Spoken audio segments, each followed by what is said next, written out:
রাত থেকে ঘন কুয়াশায় ঢেকে আছে রাজধানী সহ আশপাশের এলাকা, সাথে বয়ে যাচ্ছে ঠান্ডা বাতাস। এতে আরও বেড়ে গেছে শীতের প্রকোপ। হাড় কাঁপানো ঠান্ডায় ব্যাহত হচ্ছে স্বাভাবিক জীবনযাত্রা। কুয়াশার কারণে ভোর থেকে সড়কে গাড়ি চলাচল করছে ধীর গতিতে। বেশিরভাগ গাড়ি হেডলাইট জ্বালিয়ে চলতে দেখা যায়।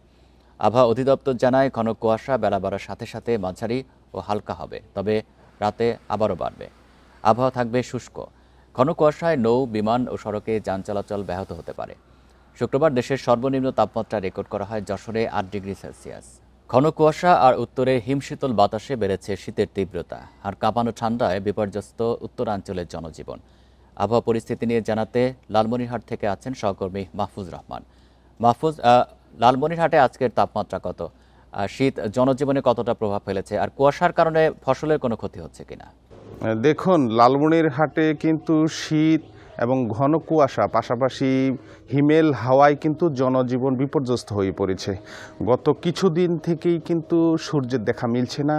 মাঝে মাঝে কিন্তু সূর্যের দেখা মিললেও কিন্তু সূর্যের উষ্ণতা না থাকার কারণে কিন্তু তাপমাত্রা যেটুক সেটুক ছড়াতে না পারায় কিন্তু অতীব মাত্রায় শীত অনুভূত হচ্ছে। আমি যদি বলি যে লালমনিরহাটের ঘন কুয়াশার কারণে কিন্তু বিশেষ করে কৃষকের যে বীজতলা, বোরো ধান চাষের জন্য যে বীজতলা তারা প্রস্তুত করেছেন, সেগুলো কিন্তু ধোঁয়াশে এবং সাদা কালার কিন্তু ধারণ করেছে এবং বেশ কিছু বীজতলা আলু রবি মৌসুমের যে ফসলগুলো আছে সেগুলোও কিন্তু ব্যাপক ক্ষয়ক্ষতির সম্মুখীন হয়েছে।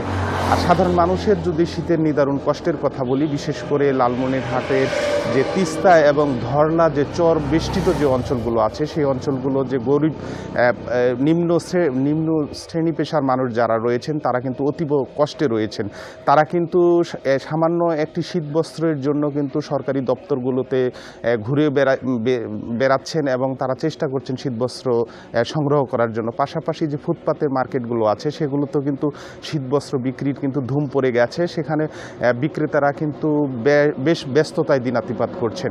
পাশাপাশি হাসপাতালগুলো যদি বলি, লালমনিরহাটের হাসপাতালগুলোতে শিশু এবং বয়োবৃদ্ধরা কিন্তু শীতজনিত যে রোগগুলো আছে সেগুলো নিয়ে ভর্তি হচ্ছেন এবং তারা সেখানে যথেষ্ট ভিড় আমি কিন্তু কয়েকদিন থেকে লক্ষ্য করছি।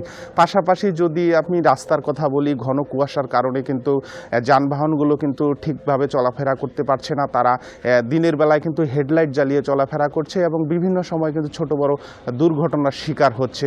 তো লালমনিরহাটে আজকে সকালে কিন্তু 10.7 ডিগ্রি সেলসিয়াস তাপমাত্রা কিন্তু রেকর্ড করা হয়েছে এবং এই তাপমাত্রা যদিও 10-এর ঘরে রয়েছে, কিন্তু সাধারণ মানুষের কিন্তু শীত কিন্তু বেশি অনুভূত হচ্ছে। তার কারণ কিন্তু হচ্ছে যে হিমালয়ের লালমনিরহাটের অবস্থান হওয়াতে সেখান থেকে যে হিমবায়ু হচ্ছে সেগুলো কিন্তু চলে আসতে।